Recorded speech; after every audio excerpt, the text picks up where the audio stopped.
Yo, what's up mga kaibigan? So, ito na po yung update sa aking nabiling Kia Pride. Ayan, si Moon, yung aking motor. No, so, bubuksan natin to, yung kanyang hood. Ayan, wait lang, tignan natin yung mga pinalitan natin na parts. Ayan.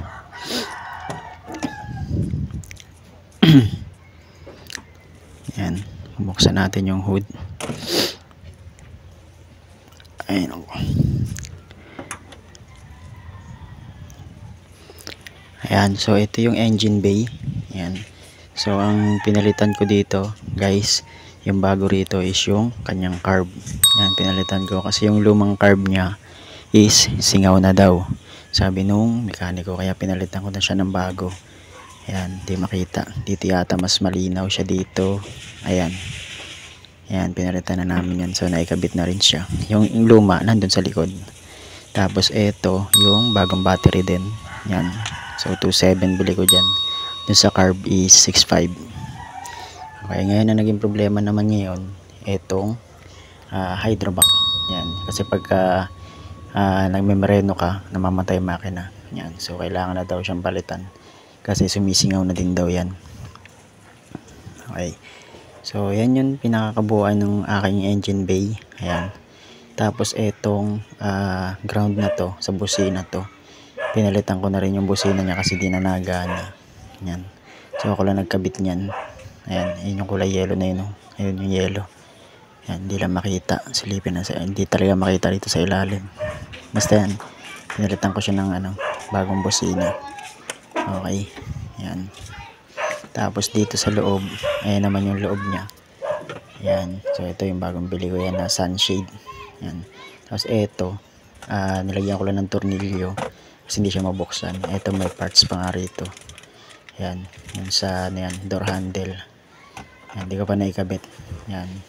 Kasi yung isang buo niyan, tumingin ako sa mga surplus. 700 daw.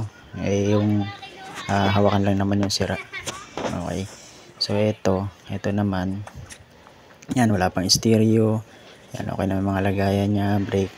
Handbrake, okay naman. Ayan yung kanyang pinaka basta yan. Tapos baba, dashboard, yan yung ceiling nya. Yan. Yan. Aircon. Yan yung isang ganito niya sira eh. So pinalitan ko na lang din. Yan, tingnan natin dito sa likod. Yan. Ito naman yung sa likod niya. Yan. Yan, ito yung bago. Kasi asin durog na yan. Durog na yan nung binili ko. Pinalitan ko. Yan. Tapos ito naman, medyo nakalubog. Lalagyan ko na lang nung wakan. Ito. Yan. Yan yung mga pintuan na ito pala ako na nag-ayos niyan. So, ano ko lang, nilagyan ko ng WD-40. Ang gilid nito yan, bibili ako niya sa Shopee yung pinaglalagyan yan. Okay. So, yan lang yung lahat. Yan lang yung lahat ng kabuuan. Ito pala yung dome light. Yan, papalitan ko rin yan. Kasi nga, sira yung parang on and off niya. Yung switch niya rito sa ilalim. Ayan, so ang hirap niyang buksan. Kailangan pang sungkitin.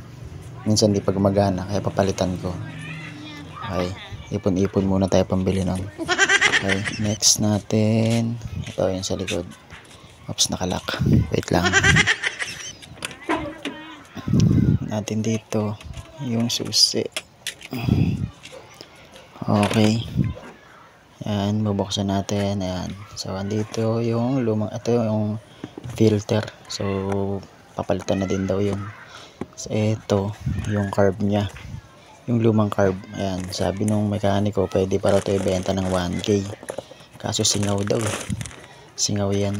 Kaya parang duda kung may bibenta pa yan. Parang ayoko na ibenta. Singaw yan.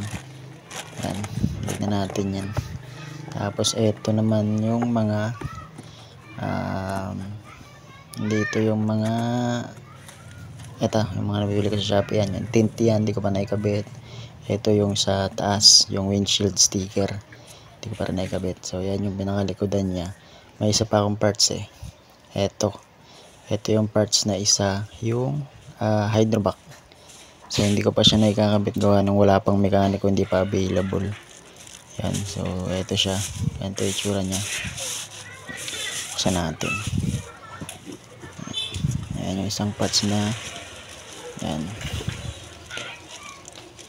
Ayan yun, brand nyo. Kung gusto nyo palang umorder, chat nyo lang yung Nest Auto Shop. Ayan.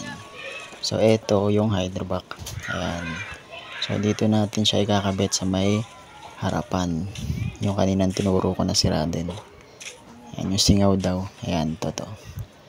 Ayan. Ito siya. Tiwara yan dito.